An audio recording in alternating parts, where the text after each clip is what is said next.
अबे बोल। छापा पड़ा।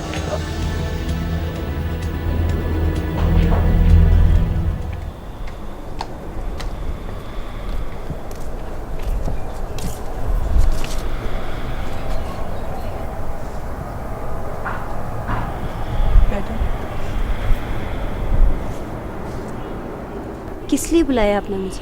क्या मैं तुम्हें बिना वजह नहीं बुला सकती? तुमसे कोई बात नहीं कर सकती? आप इस हवेली में मेरे लिए नहीं, बाबा के लिए आई हैं। अगर बेटी नहीं बन सकती तो एक सहेली तो बन सकती। मेरी बहुत सी सहेलियां हैं, मैं उनके साथ बहुत खुश रहती हूँ, बहुत अच्छा वक्त गुजरता है उनके साथ। मुझे और सहेलियां बनाने की ज़रूरत नहीं है। तो फिर बेहतर है कि तुम ये बात अपने बाबा को बता दो, क्योंकि उन्हें मुझसे बहुत शिकायत रहती है कि मैं तुम्हारी तरफ तवज्जो नहीं देती, तुम्हें करीब लाने की कोशिश नहीं करती। बाबा की हवेली में मुझे अपनी हैसियत का अच्छी तरह पता है। उनके पास मेरे लिए फुर्सत नहीं है। तुम्हें गलत फहमी हो गई है। सब तुम्हारे बारे में सोचते हैं, सब फिक्र करते हैं, लेकिन तुमने खुद अपनी तरफ आने वाले तमाम रास्ते बंद कर दिए हैं। अरे ये सब तुम्हारा है, ये सब कुछ सिर्फ तुम्हारा है। मैं ऐसी बातें सोचकर खुद को धोखा नहीं दे सकती। आप और बाबा जो चाहते हैं वही होता है। मुझे करीब लाने की कोई ना कोई वजह जरूर होगी। तुम पागल हो गई, यूं ही फजूल बातें सोचती हो। आज मेरी माँ जिंदा होती तो शायद मेरे साथ ये सब कुछ ना हो रहा होता। मैं इस कदर तन्हा और अकेली ना होती। बेहतर होगा आप आइंदा मेरे बारे में मत सोचें।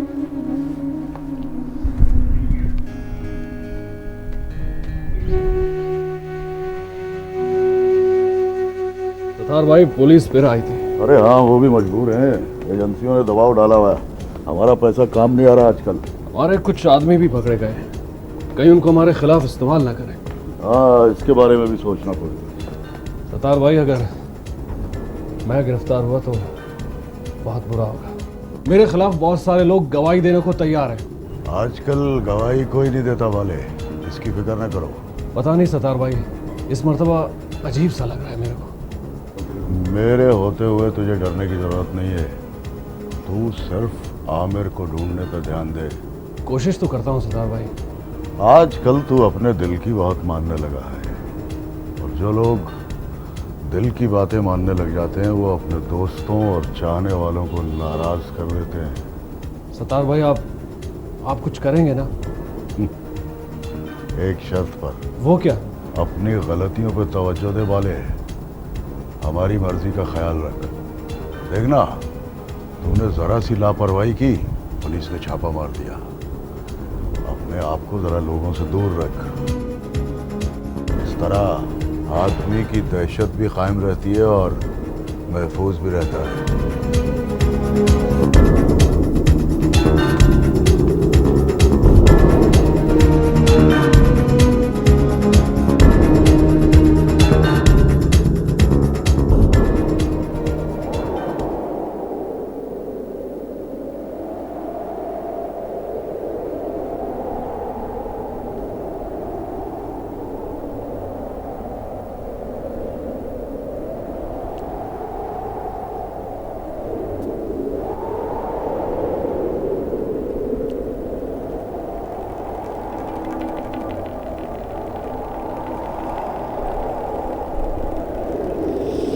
क्या नाम है? आमिर। तुम्हें किसी एजेंसी ने तो हमारी हवेली में नहीं भेजा? मीर साहब, मैं किसी एजेंसी को नहीं जानता। लेकिन याद रहे कि हम बहुत सारी एजेंसियों से वाकिफ हैं जो इस इलाके में काम कर रही हैं। कहाँ से आए हो? कराची से। किस मकसद के लिए? वो मीर साहब, मेरे मामू का कारोबार है सोने का, बॉर्डर पर। एक झगड़े में उनका कत्ल हो गया था। मैं उनका वाहिद वारिस हूं। बस मैं उनसे मिलने के लिए जा रहा था।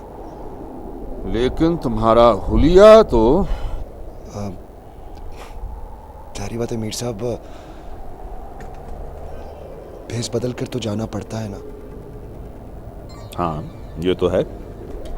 मीर साहब, अगर आप मेरी मदद कर सकेंगे तो मैं बॉर्डर पर जा सकूंगा।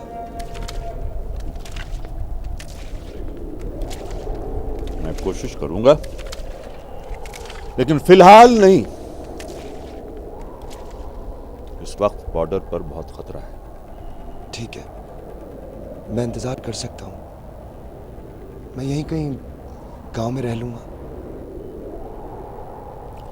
तुम हमारी हवेली में रह सकते हो, कोई हर्ज नहीं है। नहीं मीर साहब, आपको तकलीफ होगी। हमें कोई तकलीफ नहीं होगी, बल्कि हम तुम्हें तकलीफ देंगे।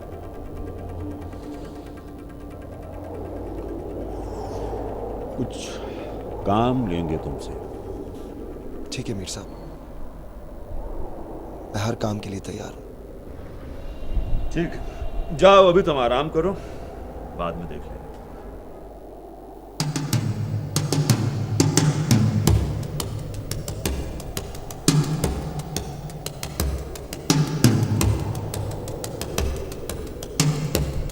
तुम अपने भाई पर बोझ बनती जा रही हो। बोझ होगी तू, मैं क्यों? मैं तो पहले अपने भाई की शादी कराऊंगी, भाभी के नाज उठाऊंगी, उनके साथ रहूंगी। पता नहीं किसके नसीब फूटेंगे जो तुम्हारे भाई की बीवी बनेगी। साजन, हम गरीब लोग सही, हकीकत तो क्या ख्वाबों में भी बड़े घरों और हवेलियों की तरफ देखते हुए डर सा लगता है। क्या मतलब है तुम्हारा? दोस्ती अपनी जगह सही, अमीर गरीब और बड़े छोटे का फर्क तो हर जगह होता है, इसे तो कोई इनकार भी नहीं कर सकता। अच्छा, अब ज्यादा बड़ी अम्मा बनने की कोशिश मत करो, हम सब साथ रहेंगे। चलो चलो। लो, आ गए तुम्हारे भाई। साबरा बहुत तारीफ करती है तुम्हारी। बहनें तो भाइयों की तारीफ ही करती हैं। वैसे जो जितना जानता है उतना इजहार करता है। भाई, तुम दोनों इतनी मुश्किल बातें क्यों करते हो? भैया, साजन मेरा बहुत ख्याल रखती है। अच्छा, जाहिर है भाई, ये हमारे बड़े हैं, ये हमारा ख्याल नहीं रखेंगे तो कौन रखेगा? ये तो ऐसे फजूल बोलती है। मैं अमीरी और गरीबी पर यकीन नहीं रखती, मैं सिर्फ दोस्ती पर यकीन रखती हूँ।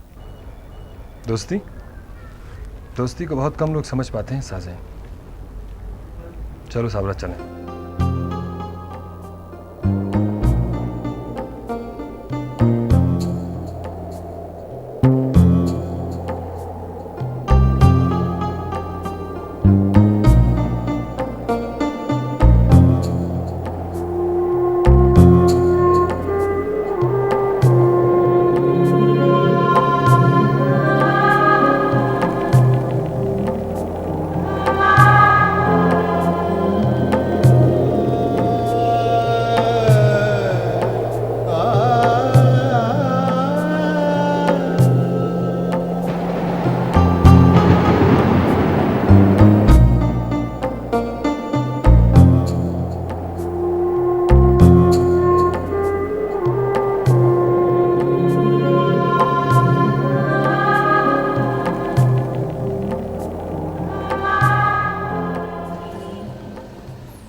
अरे एक तो ये है आमिर की मंगेतर, दूसरी कौन है? बड़ी मासूम और खूबसूरत सी लड़की है, इसकी शादी तो नहीं हुई?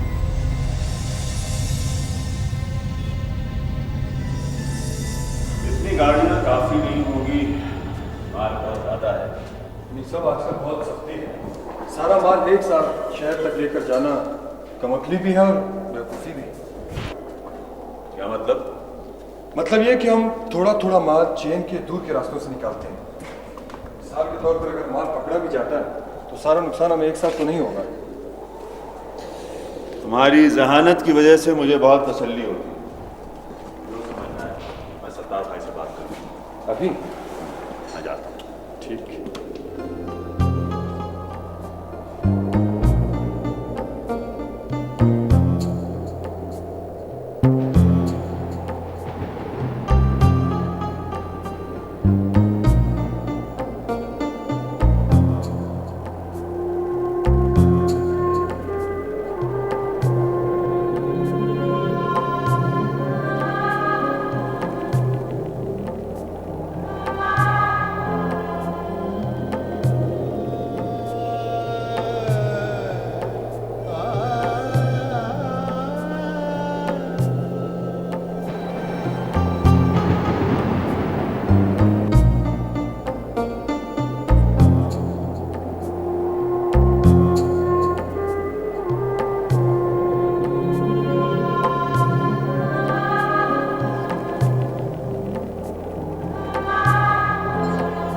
खराब हो गया।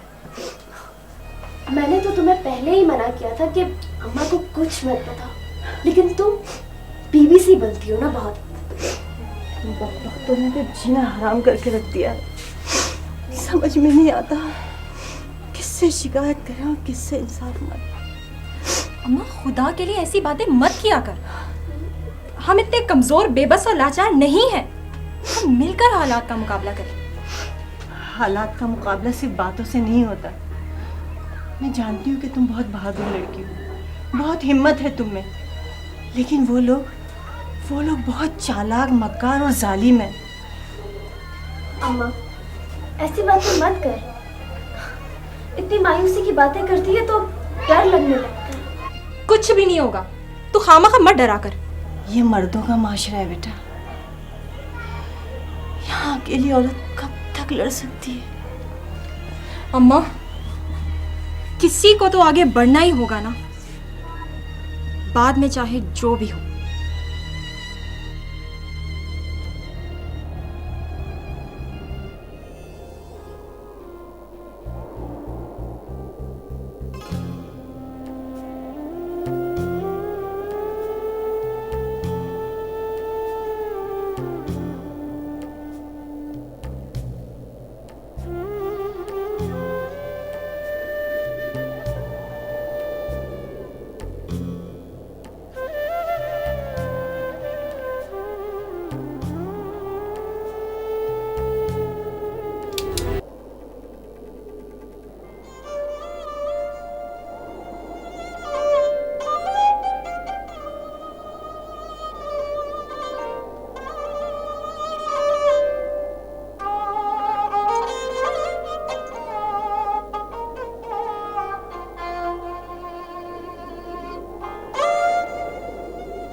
तुम रुक क्यों गए?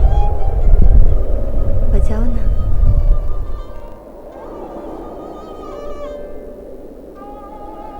तुम बहुत अच्छा बजाते हो।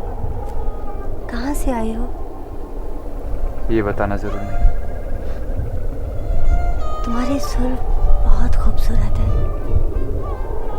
मुझे पता ही नहीं चला मैं किस तरह खिंची चली आई। आइंदा यहाँ मत आना। क्यों? बस कह दिया ना। लेकिन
बाहर से आ रही हो क्या?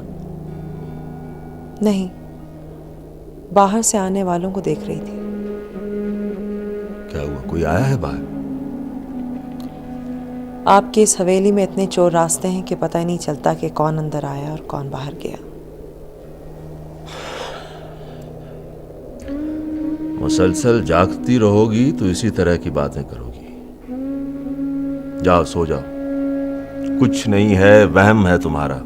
वहम और साए तो रहते हैं इस हवेली में।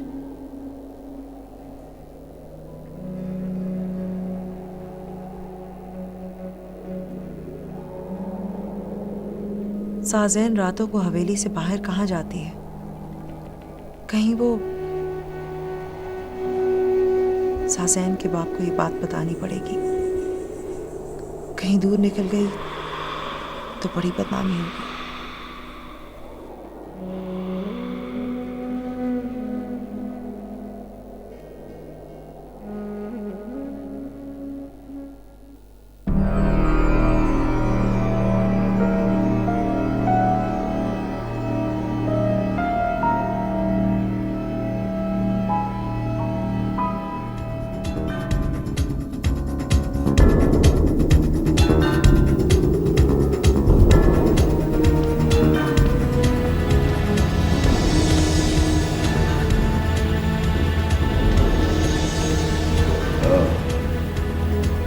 देखा है शहजादे को? जी भाई, आपकी इतला दुरुस्त है। वाला अक्सर उनके घर आता जाता रहता है।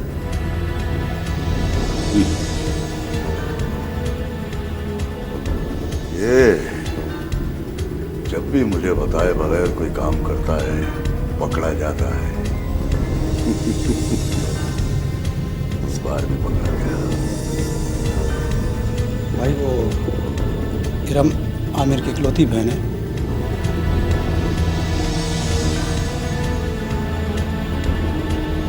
उसकी शादी हुई है या नहीं?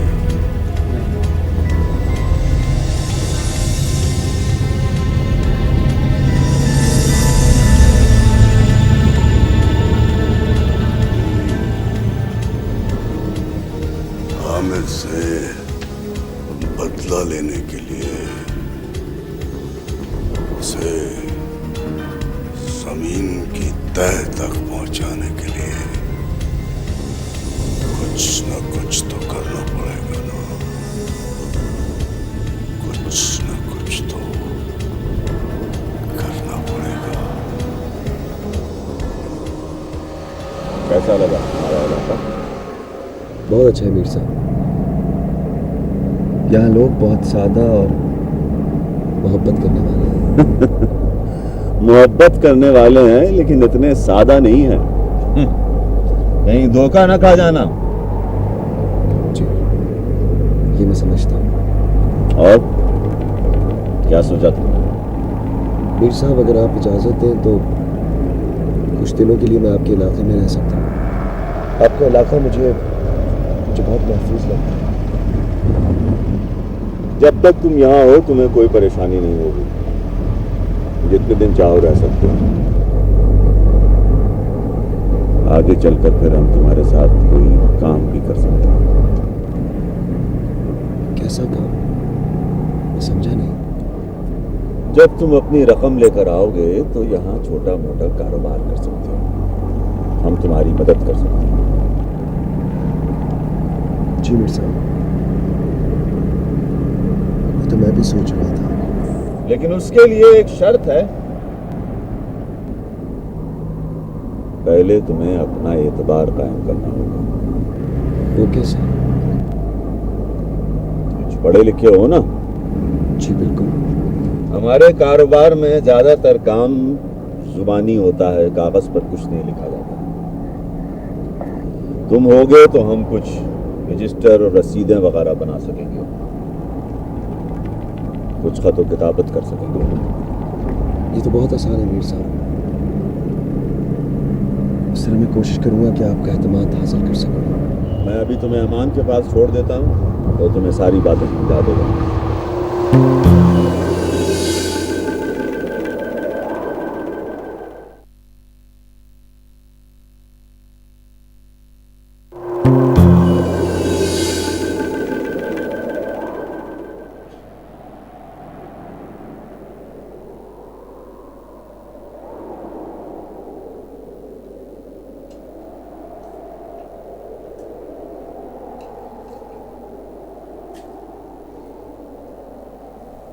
रात कहाँ गई थी तुम? मैं कहीं नहीं गई थी, अपने कमरे में थी। झूठ मत बोलो, तुम हवेली से बाहर गई थी। बताओ मुझे, किसके बुलाने पर गई थी? आप मुझ पर इल्जाम लगा रही हैं। मुझे किसी ने बाहर नहीं बुलाया। तो इसका मतलब है तुम अपनी मर्जी से गई थी? क्या मतलब? देखो, मुझे अपना समझकर साफ साफ सब कुछ बता दो, मैं तुम्हारी मदद कर सकती हूँ, लेकिन मुझे अपना समझो, खैर नहीं। मैं किसी को खैर नहीं समझती। अब मुझे मेरे हाल पर छोड़ दे। मेरे लिए फिक्रमंद ना हुआ करे। तुम्हारी फिक्र मैं नहीं करूंगी तो और कौन करेगा? इस हवेली में मेरी हैसियत तुम्हारी माँ की है। माँ की हैसियत हासिल करने के लिए माँ बनकर दिखाना पड़ता है। आप मुझ पर इल्जाम लगा रही हैं, शक कर रही हैं मुझ पर। मैं किस तरह आपको माँ की जगह दे दूं? सब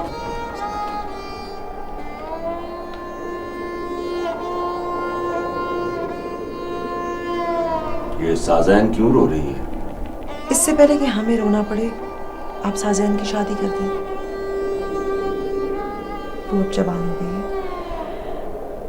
उसकी शादी की उम्र है।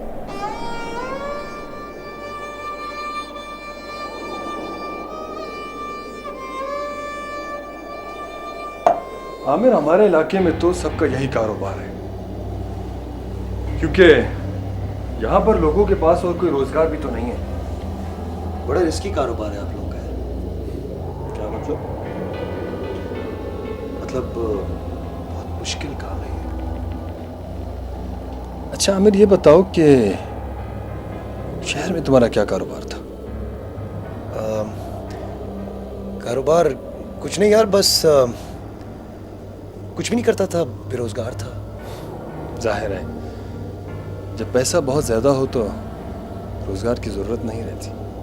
अमान, ये बताओ कि मेरे बारे में तुम्हें मालूमात किसने दी? आमिर, मेरी जान, जब हम किसी को अपने साथ कारोबार में शामिल करते हैं ना, तो उसके बारे में सारी मालूमात पहले हासिल करते हैं, समझे? सारी मालूमात? मुझे ये पता नहीं था। अब आगे आगे देखो, बहुत कुछ मालूम हो जाएगा तुम्हें। अमान, तुमने ये सोचा है कि तुम्हारा ये इलाका क्यों तरक्की नहीं करता? तरक्की? कैसी तरक्की? हाँ, पहले तरक्की का तस्वुर वाज़ेह होना चाहिए। यार आमिर, हम लोग गांव के बड़े सीधे सादे से लोग हैं यार, हम लोगों से इतनी मुश्किल बातें मत किया करो। मेरे भाई, जिंदगी पहले ही बहुत मुश्किल है, इसे मजीद मुश्किल मत बना। आमिर, हम अपने कारोबार में जिंदगी की परवाह नहीं करते, क्योंकि जो लोग जिंदगी की परवाह करते हैं ना, वो बहुत सारा पैसा नहीं बना सकते। हाँ, शायद तुम्हारी बात सही है। माँ जी, मैंने आपको थाने बुलाना मुनासिब नहीं समझा, इसलिए मैं खुद आया हूँ। क्या करें बेटा, थाने कचहरी से हमारी जान जाती है। माँ जी, ये इदारे आवाम की खिदमत के लिए बने हैं, कभी ना कभी वास्ता पड़ जाता है। बेटा, तुम मुझे शरीफ आदमी लगते हो, कोई रास्ता निकालो हमारे लिए ताकि हम मज़ीद बदनामी से बच जाएं। इसका एक ही तरीका है। वो क्या? आप लोग आमिर को पेश कराएं, जहाँ कहीं भी छुपा हुआ है उसे पैगाम देकर बुलाएं, बाकी बातें मैं खुद संभालूंगा। आमिर के बारे में हमें कुछ भी नहीं पता है, हम कहाँ से बुलाएं उसे? माँ जी, अगर पुलिस ने आमिर को कहीं पकड़ लिया तो बड़ी ज्यादती होगी उसके साथ, फिर वो सत्तार से नहीं बच सकेगा, हम भी कुछ नहीं कर सकेंगे। एसएचओ साहब, मेरा बेटा बेगुनाह है, बेकसूर है। वो उसने कोई कत्ल नहीं किया, उसने तो आज तक किसी को मारा तक नहीं है। वो सिर्फ खौफ की वजह से कहीं भाग गया। आपके पास क्या सबूत है कि आमिर बेकसूर है और उसने अजहर की जान नहीं ली? एक माँ के पास उसकी ममता के सिवाय और कोई सबूत नहीं होता। आपकी बेटी नजर नहीं आ रही। जी वो कॉलेज गई है। माँ जी, मैं आपको एक मशवरा दे सकता हूँ। जी क्या? आप सत्तार भाई से बात कर लें। कोई फायदा नहीं है इस बात का, इसी की वजह से तो सब कुछ हुआ है हमारे साथ। देखें जी, उसका भाई मारा गया है, उसे लड़ने और गुस्सा करने का हक है, लेकिन वो इतना बुरा आदमी नहीं है जितना लोग उसे समझते हैं। मुझे उसके बारे में सनद की जरूरत नहीं है, मैं खूब जानती हूँ उसको। ओके, मेरा तो काम था मशवरा देना। अगर वो इस केस से हाथ उठा ले तो हम कोई रास्ता निकाल सकते हैं, बाकी आप जो मुनासिब समझें।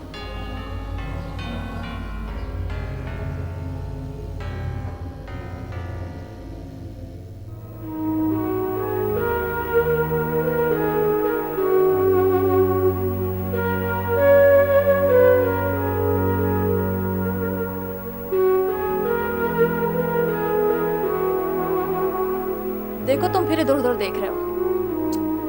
अरे पगली, तुम्हें देखने के बाद कौन बेवकूफ इधर उधर देखेगा? हाँ? ज्यादा बकवास करने की जरूरत नहीं है, यहाँ मुकाबला हो रहा है। पल के झपकी तो तुम हार जाओगे। सारा, मेरी आंखें जल रही हैं। झूठ मत बोलो, चुप करके खेलते रहो। भाई कैसे मुश्किल मुश्किल गेम खेलती हो तुम? तुम्हारे साथ जिंदगी कैसे गुजरेगी? क्या मतलब है तुम्हारा? मेरे साथ अच्छे दिन नहीं गुजरेंगे तुम्हारे? मजाक कर रहा था भाई मैं। बस ठीक है, इसका मतलब यह है कि मैं तुम्हारे काबिल ही नहीं। ठीक है, ढूंढ लो मुझसे ज्यादा चाहने वाली, मुझसे ज्यादा अच्छी लड़की। लो, इसी बहाने तुम हार गई। बताओ कैसी रही मेरी चाल? इतना बकवास करने की क्या जरूरत थी? देखो, अगर मैं ऐसा ना करता ना तो तुम जीत जाती। उसके बाद मुझे तुम्हें रसगुल्ले खिलाने पड़ते हैं, जिसके लिए पैसे खर्च करने पड़ते हैं, जो कि मेरे पास इस वक्त नहीं है। देखो आमिर, मजाक में भी ऐसी बातें नहीं किया करो। अच्छा सरकार, माफ करते हैं। देखिए, अभी हमारी जरा मंगनी हो जाने दें, उसके बाद मैं ठीक हो जाऊंगा और उसके बाद मैं बाहर के मुल्क जाके आपके लिए बहुत सारा पैसा कमाऊंगा। तुम कहीं नहीं जाओगे। क्यों?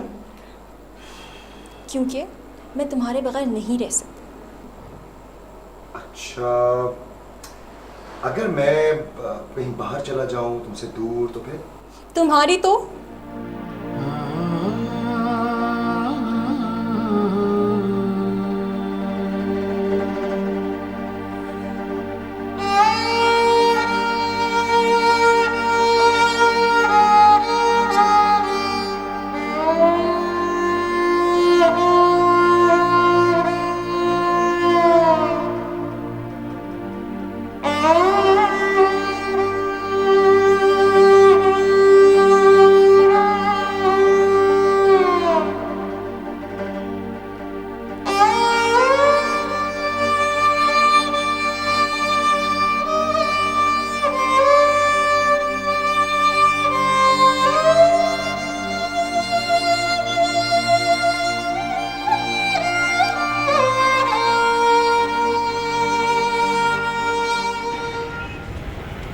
हर चीज की खबर है मुझे, हर बात का पता है।